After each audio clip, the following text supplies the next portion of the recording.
Hello class 8. Today we will learn about the production of electricity. So how the electric current is produced or how electricity is produced we are going to learn today.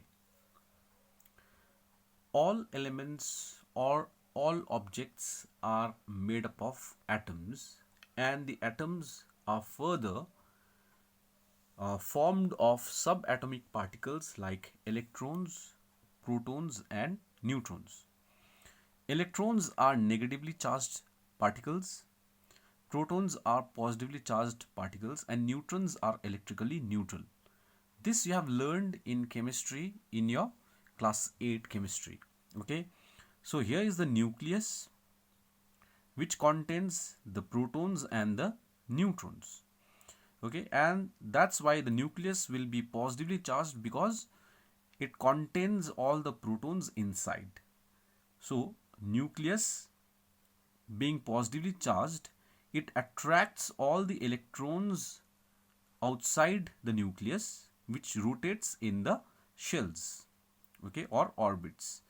So these electrons are attracted by the force of attraction between the electrons and the protons because they are two oppositely charged particles, and thus the electrons move around the nucleus.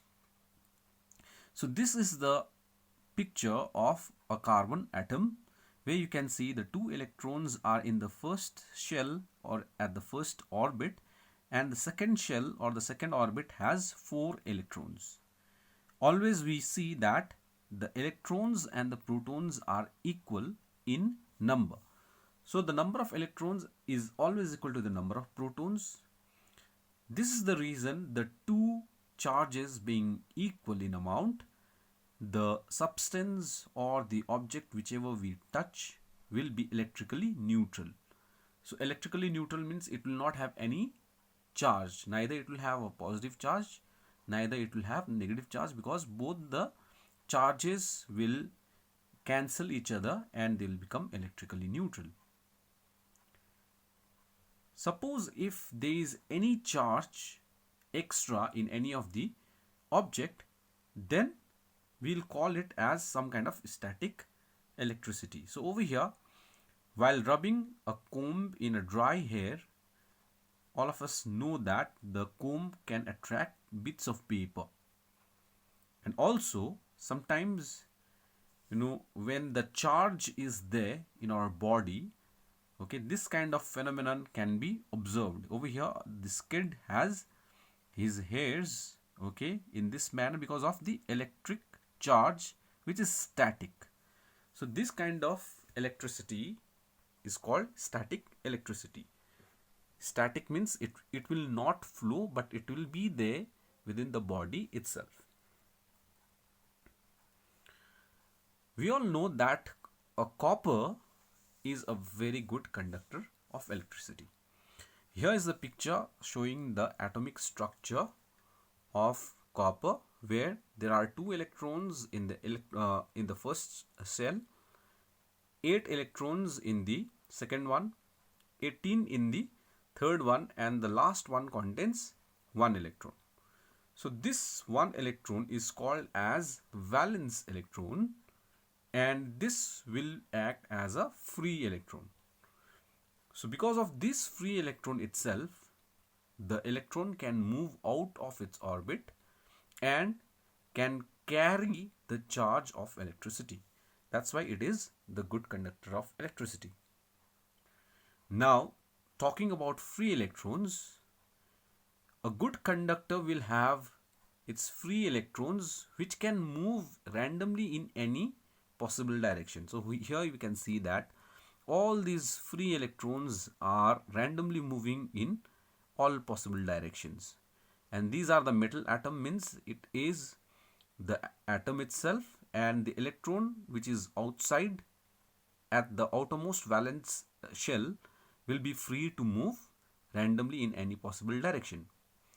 But as soon as it is connected with some kind of potential difference, then all the electrons will move in a particular direction.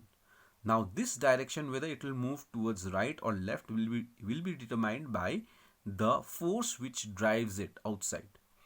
Okay, so this external force which is driving it is over here. This is a negative charge, and this is the positive charge.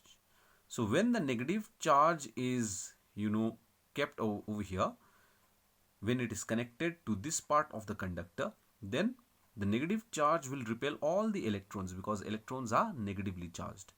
And since it moves away from this part of the conductor, it will get attracted by the positive charge in the opposite end. So over here, this negative and the positive terminals are provided by a battery or the source of current. So here, this is the source of current.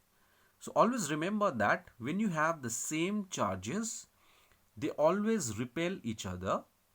And when you have the two different charges, over here a negative charge will be attracted by a positive charge. That means they are unlike charges and they will attract each other. So there must be some source of electricity which will provide constant negative and a positive terminal. Now this is always provided by a battery. So over here you can see a battery which has its negative terminal down there at the bottom and the positive terminal on its upper end, and the negative side will always pass on the electrons which will move in this particular direction and will come towards the positive end. Now this driving force is created because there is a difference between the two terminals, and that difference is called the potential difference.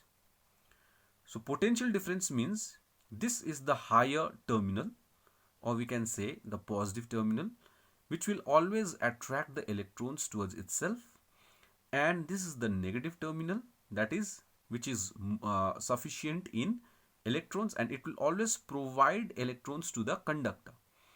And this positive and the negative terminal will have some difference, and that is called the potential difference. Now the potential difference, more current will flow through the circuit, and if the potential difference is very less, then less will be the current which will flow through the circuit. So when you have a completely full charged battery, then its potential difference will be high. Okay, and when its charge gets reduced, then its potential difference will be low, and hence when it becomes too low, then it cannot send the electrons, or we can say that it cannot send the electrons to flow through the circuit, or it cannot make the current flow. So over here, this flow of electron itself is called the flow of current. So potential difference is measured in terms of volt. So its unit is volt, always represented by capital V, and the flow of electron, or let's say the flow of current, is measured in terms of ampere. So its unit is ampere, also written as capital A.